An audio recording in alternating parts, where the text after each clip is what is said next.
హిందూ నమస్కారం. ప్రపంచంలో సర్వేజన సుఖినే భవంతు, అందరూ బాగుండాలి, అందులో నేనుండాలి అనుకునే వాళ్ళు ఎవరైనా ఉన్నారంటే అది ఏకైక ధర్మం హిందూ ధర్మం మాత్రమే. ఎందుకు ఈ మాట నేను చెప్తాను చూడండి ఒకసారి. మనం అందరినీ హిందూ లేదు, క్రిస్టియన్ లేదు, అందరినీ కూడా బాయ్ తోటి వారందరూ కూడా అందరం కలిసి ఉందాం, కలిసిమెలిసి తిరుగుదాం అనేసి అనుకునే వాళ్ళం ఎవరంటే హిందువులు అనమాట.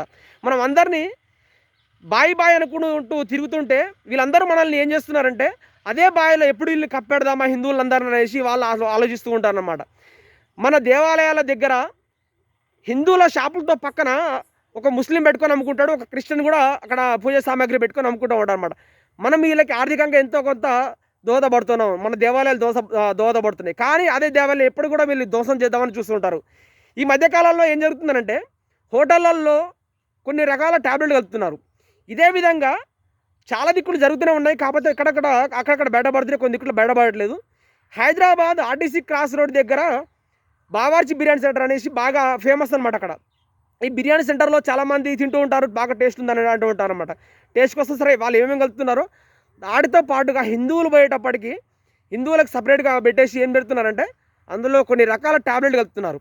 ఆడవాళ్ళకైతే పీసీఓడి వచ్చే ట్యాబ్లెట్లు, మగవాళ్ళకి ఇక పిల్లలు పుట్టారన్నమాట. ఇటువంటి విధంగా ట్యాబ్లెట్లు పెడుతున్నారు అనమాట. హిందూ సమాజం యొక్క వృద్ధి జరగకుండా, హిందువులకి పిల్లలు పెట్టకుండా చేస్తూ ఉన్నారన్నమాట. ఈ విషయము ఎవరైనా చెప్తే ఇదంతా కల్పితం ఏదేదో అంటారు. మీరు వెంటనే సెర్చ్ చేసుకోండి.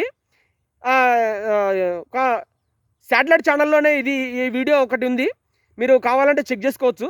అయితే హిందువులారా మనం ఎక్కడే పోతున్నాం, మనం బీర్లు బిర్యానీలు తింటూ గంజాయిలు తాగుతూ యువత మొత్తం కూడా పెడదావ పట్టిపోయి ఇక్కడ ఈ విధంగా తిరుగుతున్నాం. కానీ ఇంకొక పక్కన మనల్ని ఈ విధంగా పిల్లలు పుట్టకుండా ఒక ట్యాబ్లెట్ కలిపేసి హోటళ్ళల్లో మనకి అప్పగిస్తూ ఉన్నారన్నమాట.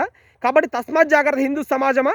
ఇదే విధంగా ఉత్తరప్రదేశ్లో ఒక జ్యూస్ సెంటర్లో హిందువులు పోగానే ఒక రకమైన ఫ్లేవర్ కల్పిస్తూ ఉన్నారన్నమాట. అతను ఈ బెల్లం కలర్లో ఉంటుంది, లైట్ గ్రీన్ కలర్లో. ఈ ఫ్లేవరు ఓన్లీ హిందువులు పోతేనే కలుపుతూ ఉండు అందులో. అసలు ఈ ఫ్లేవర్ ఏందనేసి అతను ఆరాధీయంగా ఆల్రెడీ అతను తాగేసిండు. తాగినాక అతనికి డౌట్ వచ్చి ఈ ఫ్లేవర్ ఏంటంటే మీకు టేస్ట్ కోసం ఒక రకమైన ఫ్లేవర్ కలుపుతున్నా, మా దగ్గర మాత్రం దొరుకుతుంది అనేసి ఏదో ముచ్చట చెప్తున్నమాట. అయితే దాని డౌట్ వచ్చి ఏదో బాటిల్ అనేది గుంజుకొని దాని వాసన చూస్తే అదొక మూత్రం వాసన వస్తుంది. అసలు ఇదేంద్ర భయాన్ని కానీ గల్ల పట్టుకొని దబాయంగా అసలు దాన్ని 4 జరసంగా ఒక నిజం చెప్పేసింది అనమాట.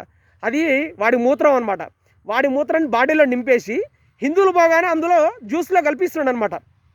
కాబట్టి హిందువులారా మనం అందరినీ కూడా బాయ్ అంటాం, కానీ అవతలాడు బాయిలో పడేయాలని చూస్తూ ఉంటారు అనమాట.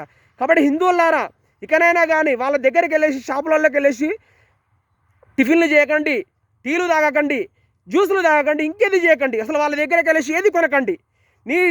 నీకు శత్రువు అయినా సరే హిందూ సమాజం దగ్గరనే కొనుక్కోండి. లేదు అని అంటే మనం వాళ్ళకి ఆర్థికంగా సహాయపడి మనల్ని మళ్ళీ అదే డబ్బులతోటి మనల్ని తన్నించుకునేటటువంటి ప్రయత్నం జరుగుతుంది. కాబట్టి హిందువులారా నిద్రమత్తుని వీడతారనేసి నిజం తెలుసుకుంటారనేసి నా ఈ చిన్ని ప్రయత్నం. జై హింద్.